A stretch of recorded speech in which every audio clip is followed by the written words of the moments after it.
If you're curious enough, something comes at you and you look at it from a love perspective and not a fear perspective, they'll be in a surprise, we'll be in a surprise.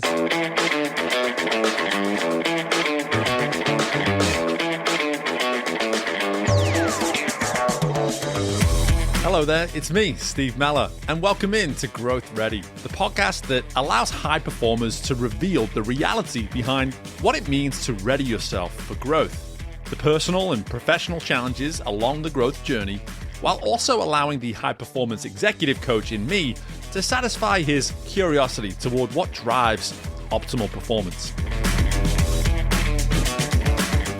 On this episode, we welcome Tim Cakir, the founder and CEO of AI Operator and a committed student of growth. Tim acknowledges the internal battle of the love and fear that comes with growth, but embraces an experimental and practice-like approach to going down rabbit holes that ready you to ask the right questions and make clear decisions. Hey guys, as we get started here with the episode, I want to just take 1 minute of your time to make a request for you to subscribe and rate the show.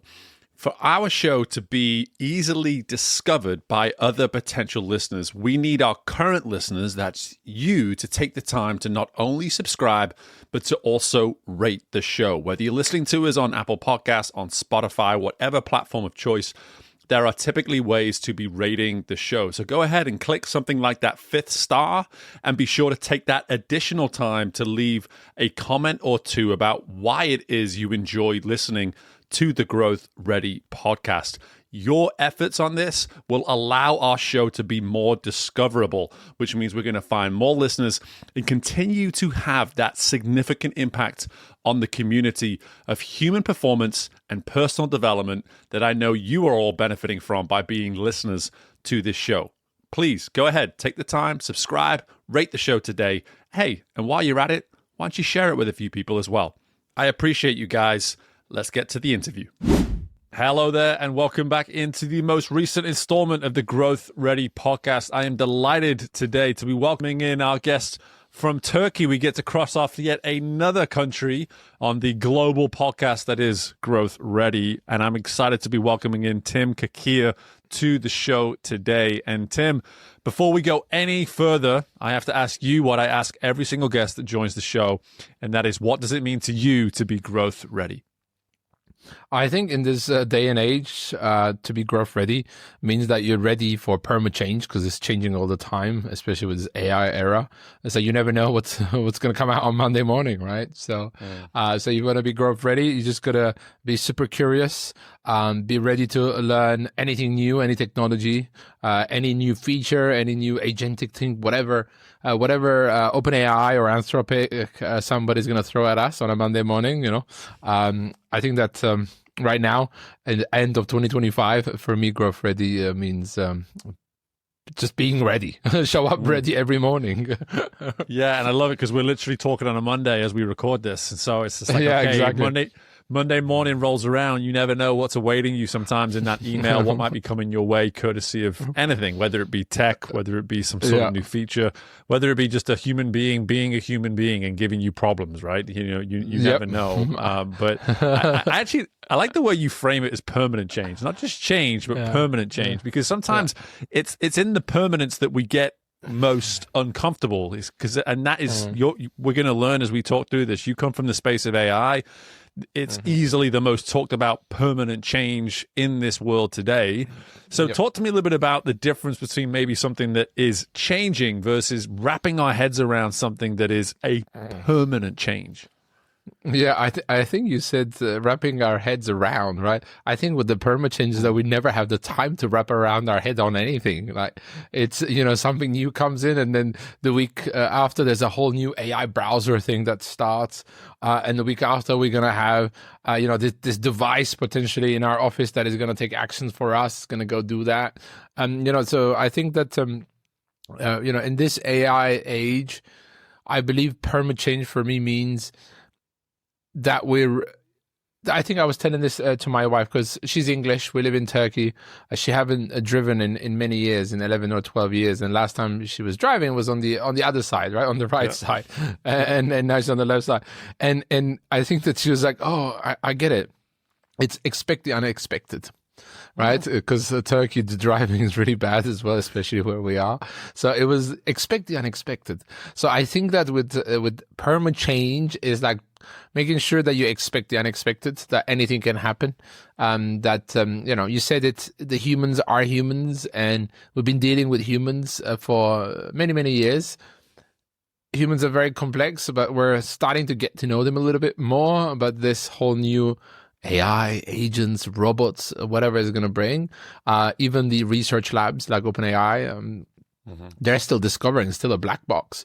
So this is why I think they'll be in a surprise, we'll be in a surprise.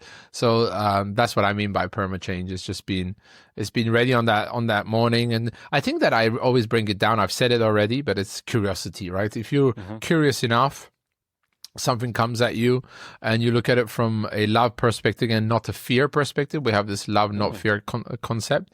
And if you look from a love perspective, you're like, oh, okay, that's great. Something new. Let me try that out. Let me learn this. So let me understand it.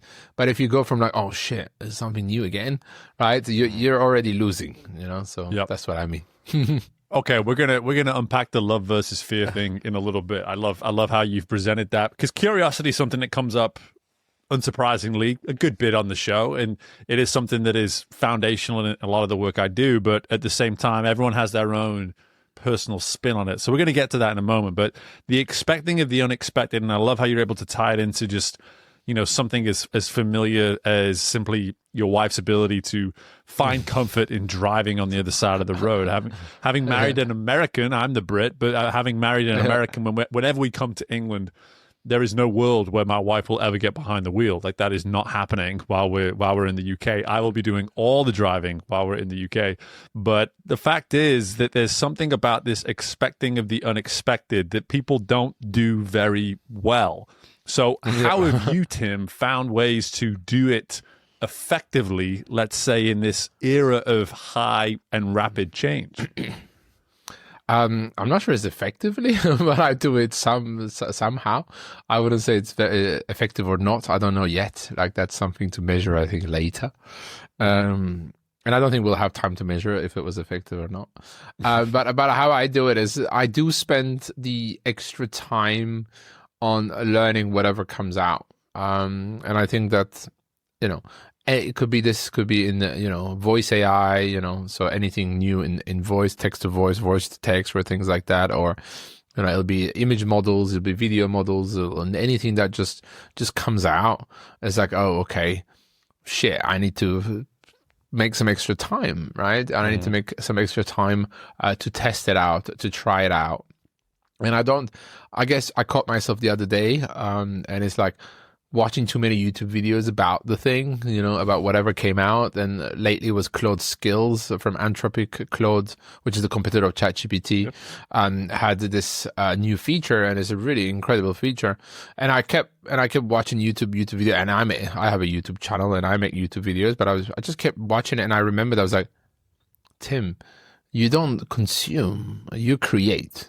Right. And I was like, oh, okay, shit. I just switched my mind, again. And I was like, all right, it's time to create something with it and fail with it and have potentially an awful time like failing. But that, I think, no pain, no gain. Right. That is exactly what we should get comfortable. And that's how I got comfortable lately. And I guess that's how I'm growing my business. And everybody comes to me because of that, because it's like, I will go down that rabbit hole. I'll get lost completely in there. Somehow, I'll find myself, or somebody else will hopefully come and pull me out from that rabbit hole. And then it'll be like, oh, okay, now I understand that area. And do we need that area? Do we don't need that area? Is that a good area? Is this something that I should spend more time, invest more time? Should I put my team on that? Should I tell my clients about it? Should I not tell my clients about it? I guess I guess that's I think going back to the rabbit hole, one of my clients, actually his name was Steve as well, Steven, and we call him Steve, and he said, in a testimonial, he said, if you want someone to go down a rabbit hole, it's going to be Tim, just that whatever that comes out, he'll go down that rabbit hole, and then he'll come and translate to us, whatever that was. So that's it, and it's like, I think going back to that example of like, expecting the unexpected is exactly that. It's being ready for, visually, hearing, taste, even maybe at some point, like being ready for anything new, and, surprising yourself and seeing every surprise as a positive somehow, right? Looking at the fuller side of the glass. And yes, there's a lot of problems in AI that we're going to have as humans. We're going to have a lot of problems. Yes, I know that. But there's so many upsides. The upside is huge that, I always look at the positive side of it. Yep. And already going back to this idea of the love versus the fear with this notion of the positive surprise, and how can we see the potential versus the cause for concern. And again, definitely going to get to that. But you just said something here that is so important for us to touch on, which is this idea, because I talked about it online just the other day, and I got a lot of engagement from people that were very much in agreement, because we're all guilty of this idea of, hey, you interrupted yourself. You said, Tim, don't consume, go create.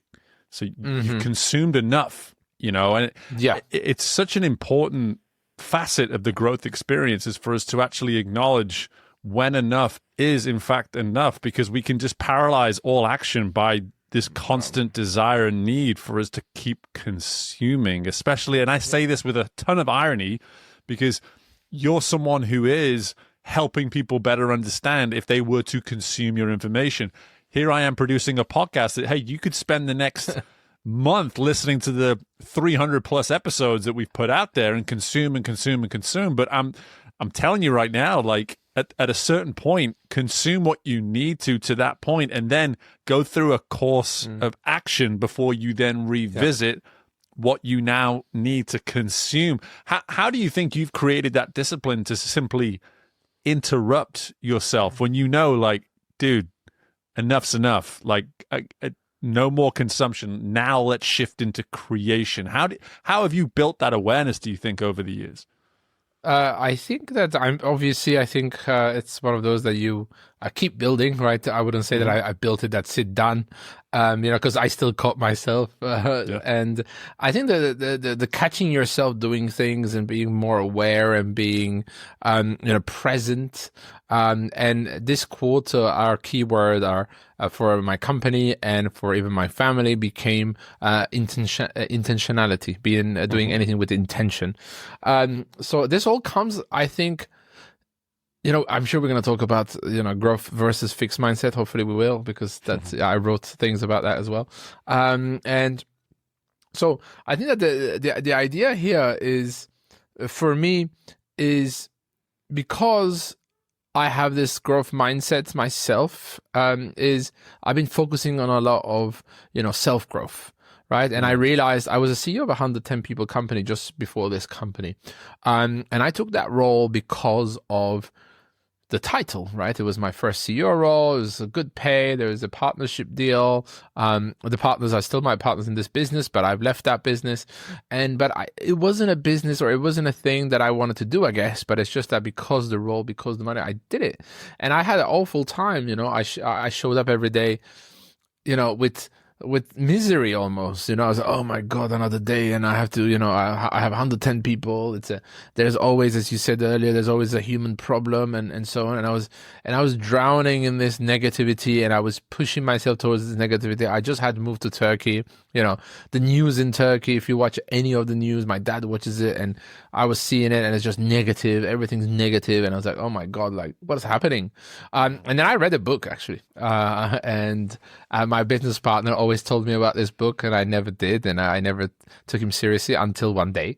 And I guess that is one of those books that, there's a day that comes to you and you read it, even if you own it for a while. It's the Four Agreements. I don't know if you know about this book, The Four Agreements. Yeah. Very, very Very simple book, and it said, the four agreements are: be impeccable with your word, don't take anything personally, don't make assumptions, and always do your best. Right? And when I read that, I was like, oh, okay, like this makes sense. And then I went back to about 5-6 years ago, before COVID even. I had a panic attack at work. It was my first one. Actually, I had my second one a few months ago in Miami, in a beautiful suite in a hotel, and it was ridiculous. Like, how can you have a second one? But it happens for everybody. And I'm vocal about it now. And after the first one, I became vocal about it to help others not hide it and be open and kind of, work on it. So the book plus that past experience, I had some meditation, but I had given up on that meditation. I started that meditation again, and I started to journal a lot and so on. And I kind of started to practice this thing. It's like, I'm awake, I'm here. Oh, okay. I look around me and I'm like, oh, I'm awake, I'm here. And by repeating that, then sometimes if I'm not so awake, because let's say TikTok algorithm or whatever, right? Or the YouTube algorithm or the consumption algorithm, let's call them, right? If it starts pulling me, there's going to be a minute or a second there. I'm going to catch myself and I'm going to say, and I'm going to be like, oh, what's happening, Tim? That's not where you want to be, right? Yeah. That's not where you want to be. I zoom out and then I'll catch myself and I go, whoop. And I'll zoom out. That second that I zoom out, I'm like, oh shit, I should have not been there, right? So I think that that's how I start catching myself now. Yeah, the I'm awake, I'm here is it. What I like is you're taking the words that you need to create that level of awareness and ownership for you. It's not really about. I'm sure there's other people that benefit from that level of presence and intentionality, of course. But those words are for you, is what I'm hearing. It's not about necessarily a script or an idea that someone else has given you. So it's more about, for Tim to check back in with Tim, it's like, hey, I'm awake, I'm here, what's going on? Like, what? Let's go. Let's go time. Let's go. Let's go. What's going on? Let's go. Whatever it may be. And I think that level of intentionality is such a great way to illustrate the start line, if you will, for what intentionality is. It's like, what good is that intention if you've not brought the level of presence to it that you need to? And so that's really what you're talking to here. Is like, hey, it's one thing to be intentional, but it's another thing to set the tone for the level of presence that I need when I'm committing to that element of intentionality, no matter what it is, whether it's the work that you're doing, the way you're showing up as a husband, as a father, whatever it is. Like, it's just that in itself, I think, is a really key insight for folks listening to help sort of bring you back into reality and just flip that switch. It almost sounds as that's what it does for you, right? Like flicks a switch of some sort. Exactly. That's exactly what it does. And I think that that was also because that person, again, that business partner who gave me these books and so on, that I appreciate a lot. He said, and he learned from other books as well, really, really good books. And it was that, pain is in the past and fear is in the future, and the present is beautiful. Right? So when we catch ourselves being scared about, making money or not being able to send our kids to school or things like that, it's always usually in the future, and you're fearing, and because of that, you're going to act a bit weird and you're not going to go towards that beautiful future that you want. And then if it's, you're like, oh, it hurts, it's, something hurts and it's always in the past, and it's like, oh, okay. And then if you say, all right, well, I'm awake, I'm here, and you look around you and you're like, oh shit, it's beautiful. I'm alive. I have my wife, I have my kids. I have a job. I have a company. I'm doing something. And the second you wake yourself up, you control your reality. I'm starting to believe in this. Some people will call this like washy, whatever. All these kind of things. But since I started to practice this that I'm in control of my reality, I see what I see. I see the positive. I see that I'm awake. I see that I'm present. I see that I'm doing good. you do good. And with those 4 agreements, always do your best, the last one. It doesn't mean every day your best is the same, right? Because one day you might be a little bit ill. You might have the kids' school meeting and you're not going to do, 8, 9 hours or 10 hours of work, whatever you're doing. That happens. You had a bad night, the baby didn't sleep. That happens to all of us. But if you say, okay, I've done my best today, and you kind of pat your own back and you say, well done, Tim, you've really done well today, you feel so much better. The next day you're like, oh, okay, yeah, I'm showing up again for my best. And it just goes on and on and on.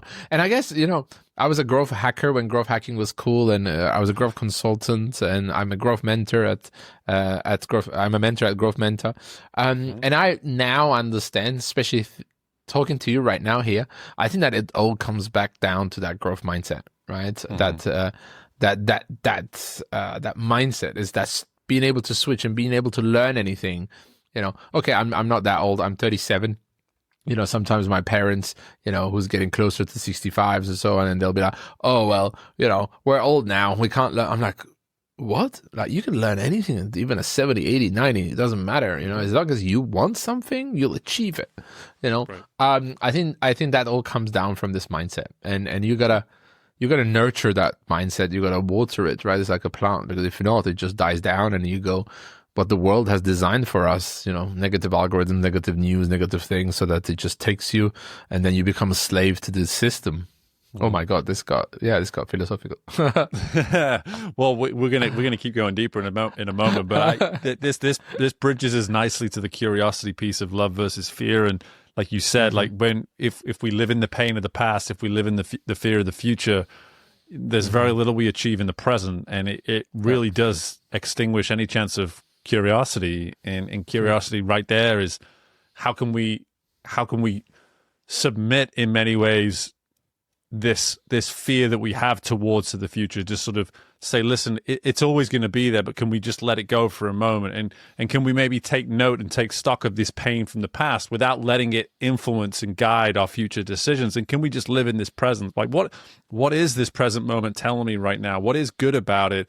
What opportunities are out there if I can just remain so sure of myself in this moment and so clear of what this situation or what this opportunity is maybe presenting to me, which then leads us to this idea of growth mindset. So we realize quickly that, curiosity and growth mindset, they're not too far from one another, and conceptually at least. But I will say, before we go to growth mindset, on the topic of curiosity, what is daily, like, what is a daily approach to curiosity for you? What does that look like in your world currently?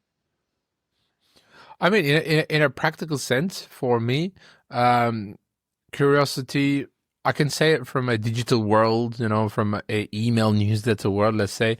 I love products. I love technology, right? I mean, that's obvious now. Is on product hunt. I get product hunt email, and I'll check like the top 10 products. I'll always open a few that I'm like, oh, okay, that's interesting. And I'll very quickly check him, and then I'll delete him or I'll store him, right? And I'll do this every day. Right. And I think that that's my curiosity of making sure I know what's out there and what's coming out. Right. And then, I'll see a podcast or something about, maybe a tip about parenthood, and being a father. And I'm like, oh, okay. And I'm curious about listening to that and learning that, and then maybe practicing it with my daughter. I learned, what was it, the colors, the 4 colors of the emotions. She's feeling red, she's feeling blue, she's feeling green. That helped us a ton as a family, right? And it was there. A lot of people will see it and be like, oh yeah, let's just pass that. But I was like, oh, what's that, right? I want to learn about that. And I even opened up ChatGPT in the car once on CarPlay, and with my daughter in the back, we're going to school, and we asked ChatGPT, we said, can you explain us these colors, these emotions, how we can use them, and so on. And we had a great conversation. So I think curiosity is exploring anything new you see, and again, not fearing it. And if it doesn't work out for you, you've invested a little bit of time. If it doesn't work out for you, move on. It's very easy. It doesn't have to stay there. And I guess also that curiosity day to day or how it is, it's moving around. It's like I always say, we're not trees. We don't have roots in a place. We don't have to be stuck in a place. If you don't like something, just go and move and do something else. And I for 25 years of my life, I lived all around the world. And my wife is the second place now she's moving with me. Like, we moved from London to Barcelona. That was her first, and from Barcelona to Bodrum, which is even like more crazy out there or whatever. And it's like, be curious, explore. If you don't like something, just move on. If we don't like it here, we'll move on. Nothing holds us. So I think that every day, that's how I look at things. I'm like, oh, okay, let's go try that. Let's try this new thing. Let's read that book. Let's listen to that podcast. And if I don't like it, I just delete it, So I guess that goes back a little bit to consumption, right? So I am consuming a little bit, right? But I guess I'm consuming intentionally, and I always have, and I'm like, oh, I want to get something out of this. And if I don't get anything out of it, and I'm like, yeah, that's not for me. I can't. It doesn't add anything to my life, as a dad, as a DJ, as a musician, as a sound engineer, as a music producer, or as a founder, as an entrepreneur. If it doesn't add into anything of that, I'm like, next. Yeah. And again, you're the most latest, and you probably won't be the last iteration of what curiosity means to you. I really like the idea of relocating yourself in order to practice curiosity at its best, as opposed to, because curiosity, I'm sure people could argue with me all day long, like, you can do it from the comfort of your own chair. You can close your eyes and you can just work in pitch black and just have all these ideas and be super curious and innovative and all this kind of stuff. And that's great. But there's something about taking this notion of exploration and being quite literal with it, like really getting out into the world, putting yourself in positions to discover. Like, that's what I heard there. It's like you want the curiosity to have an intentionality to it, to where you actually get a return, you get a result for the curiosity that you've put in. And I think this is where we can have a bit of back and forth now around the growth mindset component, because growth mindset is one of these. There's no doubt so much of the work that I do as an executive coach is built in the growth versus the fixed mindset. However, my biggest pushback a lot of the time with growth mindset is it brings us to open-mindedness without necessarily insinuating action. It brings us to like a willingness to consider without the follow-through. And so much of what you're alluding to with the curiosity piece, it's like, no. Like, put yourself in situations to where you are enlightened, where you come up with an element of discovery, so that curiosity is feeding some sort of return for that investment that you made on the front end. And I'm just curious, Tim, like, do you see it that way, the way I kind of do? How do you maybe see it differently? I'm just curious. No, I'm curious that you're curious. Absolutely. I think that's exactly what it is. It's at the end of the day, you should not have expectations of things, right? Because if you come out with an expectation, you might be disappointed or things like that. But I think in a kind of big picture, you gotta have, you want to get something out of this, right? You want to get something out of this, and I think that, my product hunt kind of newsletter, reading and checking all of that I have a custom podcast every morning for myself from my company, and the guys that we work with, we all put it together for ourselves. I started, and then we put it for ourselves. It's, it's about 15, 20 different newsletters that we really love, and it becomes a voice podcast that is only 5 minutes, custom to us, delivered to our Slack at 9 a.m. So we don't have to go through that noise on everything. And why do we do that? Because we have an intention of, we want to get the latest about AI, right? The other one is, I want to know the latest about products. When I look at a parenting podcast or so on, is like, I want to become a better father. When I go swimming throughout the whole summer, is every day is like, because I know that under the water I'm gonna meditate somehow. When I do breaststrokes and I'm under the water, it's very peaceful. So I do things, of course, with the intention, but also because I know it brings something to me. Right. And this is why I will invest my time. So I think what you said is for sure that as well. It's like, it's, I guess, in the growth mindset and the fixed mindset, since we're slowly going towards there, is the fixed mindset is really, I see it as like, yeah, whatever. It's like, okay, just I'm gonna hear it. I'm gonna do that. I'm gonna do it. Just I have to do it, right? And the growth mindset was like, oh, okay, yeah. Are we gonna do that? Let's do it. Let's get something out of it, even if it's completely something new and something that is really not your comfort zone or whatsoever, right? And it's like, oh, okay, let me do that because I'm sure there's something I'm gonna learn from it, right? So the second you look, and I guess that's why I think curiosity and growth mindset kind of ties in together. Is I think that the growth is in the uncertainty. The growth is where you're the most uncomfortable, right? And I think that we got to push ourselves to really do that. I think the growth mindset and the fixed mindset was something I of course read a while ago, and that I had, but now what I'm seeing, especially in this AI era, is what's going to differentiate humans, is going to be the mindset.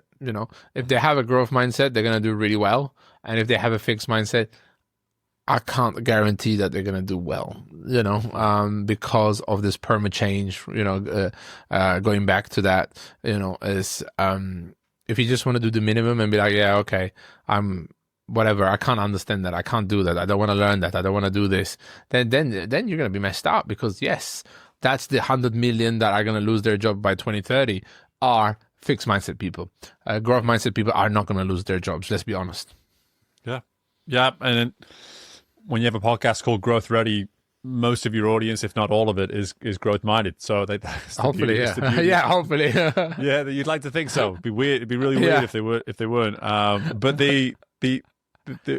this idea of what you're doing as a growth mentor, I'm really fascinated by, because part of me wants to just learn more about what that typical conversation looks like. You alluded to some stuff there, like the uncertainty, the uncomfortable.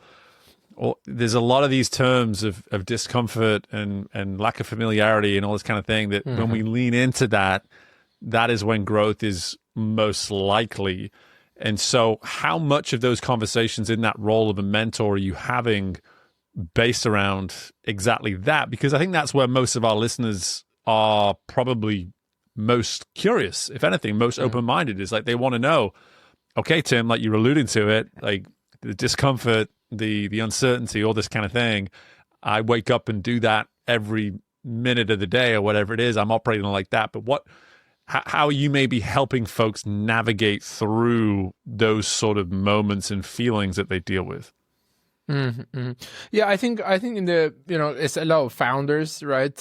So it's like it's simple things actually. When you think about it, is first of all, as humans, we take a lot of decisions, and we're not intentional about the decisions, right? So decision making, having a decision journal, you made a decision. Why did you do that decision? How did you make that decision? And then can you revisit that in a year? Oh, that decision I made was terrible. Why was it terrible? And you'll learn, you'll get better at decisions. You'll be much more intentional about decision making. If there is a question that you don't know, do you just say, oh, okay, I don't know, as a founder? Or do you go and obsess about it and speak to a bunch of people? Do you get out of your comfort zone? And even if you're introvert or extrovert, do you go and seek for help, right? Of course, in Growth Mentor, it's a bit easier because they do seek for help and they come in and they talk to me about, hey, but usually it's very technical how they come, and they're like, hey, I know you had 14 years of experience in marketing. I'm going to use this marketing automation platform. Can you give me this tip? I don't know how to do this. And then I usually take that conversation completely in a separate place. And I'm like, oh, do you believe that's, what are you going to build in that market? Why are you doing that? And they're like, oh yeah, because, I got to do 5 sequences and blah, blah, blah. And I'm like, do you? And maybe I don't, and maybe they're like, oh yeah, maybe it's not an email. Maybe it's a community I'm going to build. Maybe it's that. And things change completely. I think that to everyone listening is that we come in a place and we sometimes ask questions, but do we ask the right questions is the question. And also sometimes I feel, and I think that comes from my own past that I can understand now. Sometimes we ask the questions that we know the answer and we're looking for that exact answer. Right? We want somebody to say, "Oh yeah, you've done a great choice with that," and so on. And then if somebody doesn't tell you that, and a growth mentor comes in and kind of lets you question yourself, and then you're unsure when you leave, it's not that he didn't help you. There's a very big chance that the next morning you're going to wake up and you'll be like, "Oh, thanks." But maybe after the conversation, you're like, "Yeah, that wasn't, he didn't tell me every answer I was looking for." But suddenly I turned back that question to yourself, and then you're going to, the next morning, you're going to find the answer yourself. And also, I think when we ask questions, we're looking for very quick answers. And if it's not a very like urgent decision or urgent thing to answer, give it some time. Before sleeping, ask that question to yourself before sleeping, and give yourself a goal for the sleep, and be like, okay, well, I'm going to solve this while I'm sleeping. And it's like, it sounds again like crazy talk, but you wake up, you're like, oh, wow, what just happened, right? Because I do believe that something is happening in that sleep, that we can solve a lot of our problems, challenges, and things while we're actually sleeping. Okay, well, that I'm practicing that one tonight. I'm taking that one and I'm putting it to practice immediately. I'm going to write a question down, and I'm like, all right, I want an answer to this question in about 6.5, 7 hours. I'm going to see what my subconscious does, see what it can do when left to its own devices, and then just look at that question again the next morning and see what happens. I love that. But the way you initially responded there around the importance of the frequency, of decision making. Like I speak a lot to audiences around this notion of choices and how many choices that we actually have to make. And it's one of my funnest exercises to do. Is like, okay, reflect on the last 24 hours. I give you 2 minutes and write as many choices down as you can that you've made in the last 24 hours. And some people get 25, 30, 35, and it's like, cool. And, I've obviously cheated because I've come in prepared, and I have a list of like 250. And I'm like, all we're doing is making choices all day long. Every time we move, we made a choice to move. This whole thing called life is a never-ending choice. And so something like a decision journal for a high performer, which we're very much targeting with this show, I think is an absolute just essential part of our process. It's one thing to make decisions, but it's another thing to document them consistently enough, at least the really big ones, where we can come back and say, okay, how did that decision turn out? Because I don't think we do that very well. I don't think we take the time to stop, reflect, and say, okay, I made a big decision, but sometimes we either enjoy the results of that decision and be like, yay me, and we just carry on, or we brush off the disappointment and then we just move on to the next decision. And 6 months later, we could be making the exact same decision all over again, but because we didn't take the time to document it, we don't even know that we're running into that, black hole again that we've already climbed out of, So I think that's fascinating, and I'm even just curious now towards you of just when you say decision making journal, what do you think qualifies as I'm already alluding to it, but what do you think qualifies as the kind of decisions that we need to be documenting seasonally within our lives? Yeah, just before that, what I'd like to add is that, as growth people and so on let's say in growth in a business, right? What was it? Is experimentation, right? Trying things and testing things. And then we had this data driven, which I had an article a long time ago, even I think an interview, that I prefer to be data informed versus data driven. Like, let the data show you things, but you're still, gut feeling is going to take decision, and don't just be data driven, because if the data tells you this, doesn't mean that it's that. Sometimes be data informed. So I think the decision journal is also almost like your experimentation journal, and it's like, oh, okay, yeah, I've decided to fire that person, right? Why, and then 3 months later, was it the right decision? Why? 6 months or a year later, was it the right decision? And then, as you said, the next time that you have some type of same kind of acting person, or you're facing the same problems in your new company or in that new person, if you had that decision journaled, you might be like, oh, okay, well, I see similar traits and I'm feeling the same. And last time I did something great and it helped me a ton. Or last time I didn't do something great because that person actually was great at, doing this, but they were not great at that. And they needed more coaching or they needed more support in their role, right? So suddenly you might keep your high performance because you learned how to identify a high performer, even if, they don't have the same traits each time, right? So I think that also this goes back when you say decision journal. For me, a decision journal is right now the last decision that potentially I put out there in my decision journal was, a new pricing. Right, in my business, a new pricing. Oh well, I'm going to test this pricing. I'm going to push it, and I've doubled my pricing. And I'm like, okay, why are you doubling your pricing, Tim? Well, because there is a lot of demand. I can't scale myself, right? And I'm delivering the training program for my company. I'm doubling the pricing because I know the return on investment is huge. I see the value. We have enough testimonials. We have enough case studies, and I did it. I don't look back since I've doubled the pricing. We have new clients, and it's like, well, okay, well, that's a great thing, right? And then you might decide, okay, well, we were going to move to Portugal, and we didn't move to Portugal. We stayed here. And then I said to myself, all right, well, we're not moving to Portugal. There was a great school there. I think that it was even a better school potentially. But then I was like, okay, but there is more nature here. There is, grandparents are here. This and that's for my kid. And then I look like that since that decision. I think that was March this year, and I look at it and I look at my daughter's happiness. And I'm like, oh wow, she's very happy. Then I go back. I say, okay, well, she's very happy. Luckily, we didn't move there too early, right? And then in 2 years, we're gonna have the same chat with my wife because she's going to be 6 and then proper school starts and then here there isn't. And I'm going to be like, okay, are we moving to Portugal? And then I'm going to look at why I decided back then not to do it. And potentially there's going to be a big chance I'm going to like, oh, yeah, still beautiful nature. Still grandparents are here. Still that.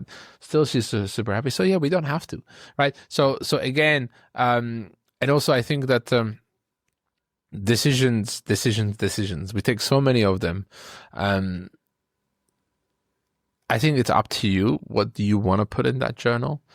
Anything that makes you feel like, I want to remember this moment. I want to remember this, how I felt in this moment and why did I took this route or that route, right? And you said that life is just decisions all the time, right? So the second you feel like you're like, oh, I'm going to do something, well, let me write that down. Right. Yeah. And potentially when you're writing it down, what happens as well is that you're like, okay, well, this is what I'm going to do. And then you do pros, cons, you do how you're feeling, and maybe you're grumpy that day. Maybe you didn't sleep well. And what happens? You say, oh, okay, I'm going to leave this decision to tomorrow. Right. And tomorrow you're going to have a better decision. You're going to come back to that. You're like, well, I'm glad that I didn't decide that because I wasn't feeling very positive or, I was very sleepy. I was grumpy. And now I'm like, I'm going to take this decision. And then maybe it's a wrong decision again. It doesn't matter. But in 6 months, you're going to be like, oh, shit, maybe I was right. So I think that your journal is your journal. And luckily now, like the first time I heard this concept was, I think, in COVID time, just as COVID hit. And I was very into, I think like the COVID time, the first like month or 2 months of COVID in Barcelona was quite heavy. That's where I think my growth went even more like boom, like I was like studying, I was learning new things, I was coding, I was like, oh my God, I'm learning. Notion just came out, I was learning that. There were so many courses out there. We're so bored, like instead of getting depressed, right? It was like, what do I do? So I think there I learned in this course, this decision journal thing. And back then there was not really Gen AI, there was no ChatGPT, there was not really voice to text properly or things like that.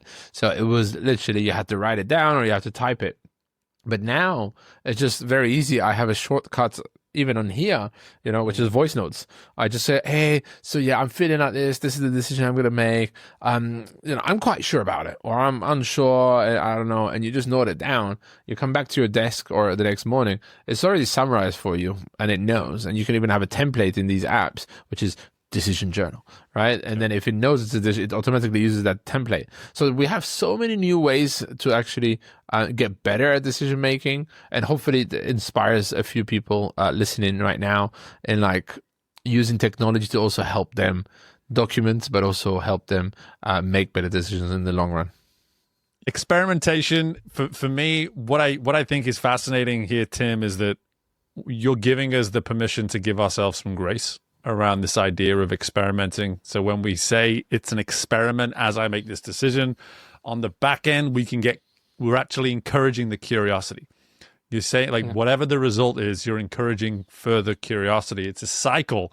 And like that cycle can encourage growth, no matter whether it's, disappointment number 1 or disappointment number 71. Like, we're going to continue to practice this in a way to where hopefully we just arrive at more and more curiosity to keep us going. And so I appreciate that reframe of decision making around, can we look at it more as experimentation in order to encourage this growth mindset, to encourage this curiosity, encourage this intentionality, to bring everything that you've alluded to us today, that you brought to us today, just to bring it into more of a system and a cycle that we can be practicing. But go ahead. Yeah, I'd like to add something to that, just because, and as we speak, I'm loving this conversation. Thank you, because I'm even learning a lot from it and reflecting about growth, experimentation, decisions. And, it's the same when we were experimenting, and it's been years I'm not in marketing anymore because I was COO, then CEO and so on. And, very growth, specific growth. I mean, as a CEO and founder, I do growth every day anyways. But, I don't have the growth title anymore, growth consultant, growth marketer, growth that. But what was it is that we experiment. And the cycle, you said it, right? As we experiment, we learn to experiment. We put data in, we learn we've done good or bad and so on. And then we get better at experimentation because we start experimenting in the right things, and we know how to retrospective about our experiments, right? And understand if they were good experiments or not and so on. And I think that decisions should be the same because we don't practice decision making. We just make decisions. We just make them automatically. We don't think about them, right? But if we start practicing decision making, decision journal, understanding, sleeping on it the next day, and so on, we are going to get better at decisions, right? Because we're going to do retrospectives with our journal. We're going to learn. We're going to practice, and it's a muscle, right? And there are a lot of people. Yes, they do a lot of physical exercise, like physical work, and they don't build that much muscle. But when they when you work out in the gym, if you think about that muscle that you are working out, that muscle also works out better, right? Or whatever. Like, I'm not very gym buff, obviously, as you can understand from my talk about that. But I've heard that you got to focus on the abs when you're doing abs, right? And it makes sense. So because you're doing intentionality, you're doing it with intention, and you're focusing on it. So I think that. Let's be much more mindful about our decisions. Let's learn from them so that we get better at decision making, and I think that that's kind of the message that I wanted to give here, not just to the listeners, but to myself as well. Yeah, man. Well, I've thought many times over on this show is like we should just call this note to self, because most people that come on, it's like by the time we're done, you reflect on what you've said and you're like, this is a pretty good note for myself right now. Like I needed to hear myself say this today. So I'm glad that you definitely benefited from it, but I know everybody else did too. So I appreciate everything that you've shared with us today. But Tim, before I let you go, firstly, feel free to let us know how we can learn more about you, but specifically, I want to know a little bit more about AI Operator as well, and just give you that chance, because you're still a fairly young company, and any opportunity I know is a great opportunity just to speak to, what it is you guys do and what it is you represent. So I'd love just to learn a little bit more about you and the company, and maybe how we can reach out to you here in closing. Yeah, absolutely. Thank you for that. It was a great conversation. And yeah, at AI Operator, we're very newish kind of companies. Well, it's about a year and a month, 13 months or so. And I think now, after this conversation, I'm realizing it was built really on the growth mindset, and it was built on what I exactly wanted to do, because I show up every morning now with just love for my job and for because it's not even a job anymore. It's I bring, because I help people. We spoke about love, not fear, for the ones who can see. I have this thing called love, not fear. And as I help people with AI Operator love their job every day, because if they don't like reporting, preparing a presentation, and so on, is with AI Operator, we have a corporate AI training program for companies, and we train people on a 12-week AI first mindset training program. And what I do mostly, it's the AI show. It's getting people curious, excited, loving this AI thing. And when people see me do their process and so on, and how I do presentations in 15 minutes, instead of 2-3 hours of some doing that, right? They're like, oh, wow. That's so cool. I can do that myself. And they get curious and they get excited. And I push them towards that new world, right? So that's what AI Operator does. We do 50 to 250 people companies are sweet spots, but we do 550 people companies as well. We've trained Google on their own platform, on Gemini, some of their Google teams. So what we do is we do training.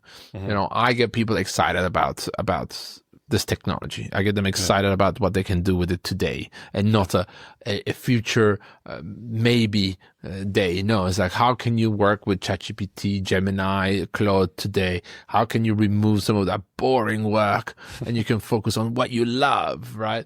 And I see that the one that has the growth mindset, they become so good very quickly. The ones that are on fixed mindset, I've never thought that you could change somebody from fixed mindset to growth mindset.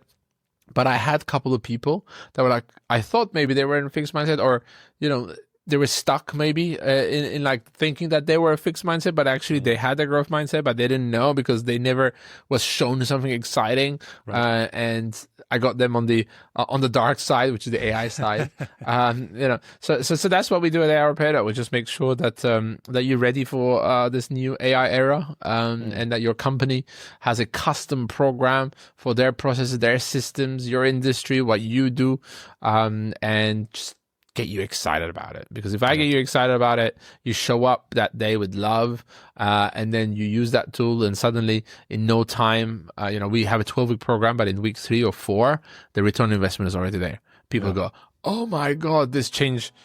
They go, oh my God, this just changed how I do things, right? So that's what we do. I mean, that's not how I used to sell it at all, but because you got me into this in this incredible conversation, that's what we do. I just get people excited, curious, and learn about AI and what they can do today.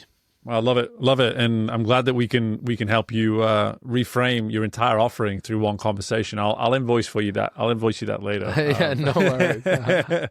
But no, honestly, Tim, in all seriousness, this has been great, and your passion for growth, your passion for shifting and reframing people's minds towards their own growth, whether it be simply just through the way in which they show up and see themselves in the mirror every day, or on a much more tech savvy perspective as well through the work you're doing there with AI Operator. Just appreciative of the time, appreciative of all the energy, especially considering it's 10:30 at night where you are and your energy is off the charts. So I appreciate that level of engagement. End of a Monday. This is the end of a Monday. Imagine a Monday morning. Imagine this was Tuesday or Wednesday. Goodness grief. Anyway, Tim, pleasure, brother. Look forward to keeping in touch, and just best of luck with everything, man. Same here, Steve. Thank you so much for having me. And my thanks again to Tim for joining us on the show today. And I really want to just re-emphasize one last time where we finished the episode there around this notion of decision-making and maybe reframing it and seeing it more as experimentation. Whenever you listen to this episode is somewhat irrelevant, but we're just going to stick with this whole new year, new me kind of thing that typically catches on around the start of a new year, and just tell you, like, what if you looked at 2026 as the grand experimentation, right? What if you just said, hey, this year, the theme, the focus, the mantra, if you will, that I'm going to take to what I do is that of experimentation. How might that just free you a little bit? How might that get you looking at the approach you take a little differently? A decision may not quite seem as enormous sometimes as you maybe make it out to be if you just look at the entire situation as an experiment in itself. So with that being said, what can you experiment with this year? What areas in your professional life, your personal life, your spiritual life, your anything life, what areas within that can you simply say, hey, listen, I know there's this big decision to make about X, but if I reframe that decision as an experiment, what do I want to experiment when it comes to this particular topic. What do I want to learn? What am I curious about? I think you're going to notice quite quickly your entire energy and perspective will shift just by looking at this potentially big decision now as the big experiment. And so I want to challenge everybody to do that as you start out this year. Is there a big decision that you're trying to make right now that, were you to reframe it as an experiment, could change the entire perspective, approach, and attitude that you have towards actually making the decision? So with all that being said, my thanks again to Tim for joining us. And as always, my thanks to you for taking the time to listen to us. As always, we are really just proud of where this show is. We've turned 300 episodes old now at this point. And so whether this is episode 301, 302, I'm not exactly keeping count once we pass the 300 until we get closer to the 400 mark, of course. But all I want to say is sometimes I feel compelled to say thank you, and truly thank you for taking the time to listen. So again, thank you, truly thank you for taking the time to listen to us. And don't keep it to yourself. Don't be selfish about this, folks. Take the time to share it with people within your world so that they can benefit from this fantastic insight as well. And of course, feel free to leave us a rating and a review. It goes a long way to continuing to grow the show. Best of luck with anything and everything going on in your world at the moment. I look forward to doing this again with you all very soon. Bye for now.